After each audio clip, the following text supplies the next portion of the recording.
आज का वीडियो जो है वो मैं आपको थायराइड के लिए लेके आऊँ। मैं थायराइड के आपको ऐसे 10 लक्षण बताऊंगा, साइन एंड सिम्टम बताऊंगा, जिससे आपको पता चलेगा कि आपको थायराइड है। जाके ब्लड चेक कीजिए तो आपको कंफर्म हो जाएगा कि थायराइड है या नहीं है। मतलब जो हाइपोथायराइड, जो वजन बढ़ाने वाली बीमारी होती है, उसके बारे में बात करता हूँ। उसका जो सबसे पहला लक्षण होता है वो होता है थकान। आपको हमेशा ऐसा लगता है कि आप थके हुए, सुबह उठते तो फ्रेश नहीं लगता है, फटीग लगता है, बहुत नींद आ जाती है। ये होता है सबसे पहला रीज़न कि आपको पता चल सकता है कि आप थायराइड की तरफ बढ़ रहे हैं। दूसरा लक्षण होता है इसका वज़न बढ़ना। सडनली आपको पता चलता है कि आपका वेट गेन हो रहा है और आपका जो कैपेसिटी है काम करने का वो कम हो रहा है, तो वज़न बढ़ना ये होता है सेकंड लक्षण। इसका तीसरा लक्षण होता है कि आपका हाजमा हमेशा ख़राब हो रहा है।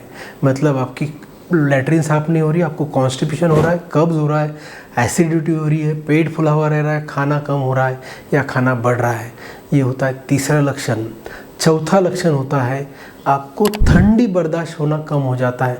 आपको सडनली ऐसा लगता है कि आपको ठंड बर्दाश्त नहीं हो रहा है, आपकी ठंडी की जो मात्रा है वो कम हो रही है, क्योंकि इसमें आपका बीएमआर कम हो जाता है और इससे बीएमआर कम होने से हीट जनरेशन कम हो जाता है, तो आपको ठंडी ज़्यादा लगना शुरू हो जाती है। ये हो गया चौथा लक्षण। इसका जो पांचवा लक्षण है, इसमें हमेशा जोड़ों में और मांसपेशियों में दर्द होता है। इस जैसे कि आपको वात में होता है, आम वात में या संधिवात में होता है, वैसे लक्षण दिखाई देते हैं कि आपके जोड़ों में, शरीर में दर्द हो रहा है। इसके कारण आपकी एनर्जी कम होती है, आपके मसल्स ब्रेक होते हैं और आपको हमेशा दर्द रहना शुरू हो जाता है। ये पांचवा लक्षण। छठा लक्षण होता है बाल गिरना, बाल झड़ना, या आपके बालों का जो क्वालिटी है वो ख़राब हो जाना, बाल एकदम थिन हो जाना, ये भी लक्षण हो सकता है हाइपोथायराइडिज्म का। इसके साथ साथ जो सातवां लक्षण होता है वो आता है आपकी त्वचा के ऊपर।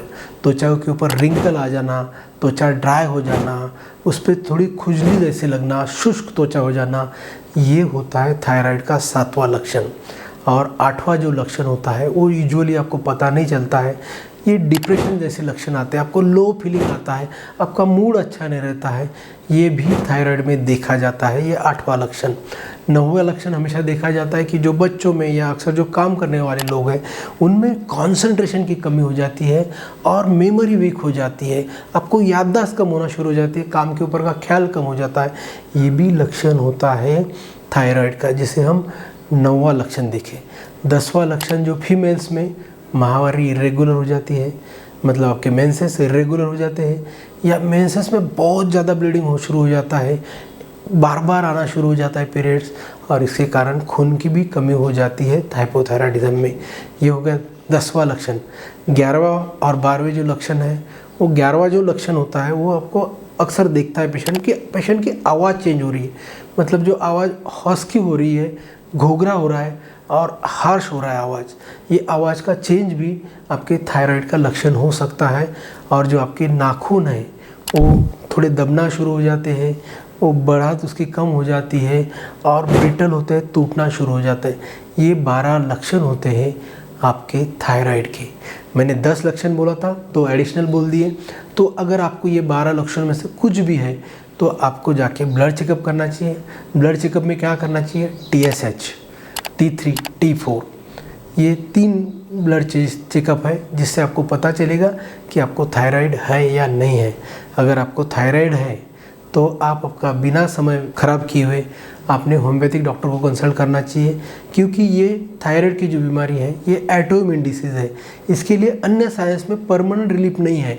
वो एक आपको गोली दे के परमानेंट लाइफ टाइम ये गोली लेने को बोल सकते हैं, मगर अगर आप होम्योपैथिक डॉक्टर के पास जाते हैं, होम्योपैथी में जाके हिस्ट्री देते हैं और प्रॉपरली आपका मेडिसिन लेते हैं, तो आपको कुछ दिनों में ये गोली लेने का काम नहीं, आप थायराइड के लिए परमानेंटली ठीक हो सकते हैं।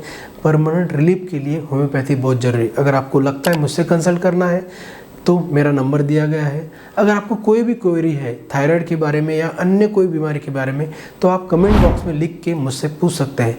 मैं कोशिश करूँगा मैं आपके सवालों का जवाब दूँ और आपको हेल्दी रखने में आपकी हेल्प करूँ। Thank you very much.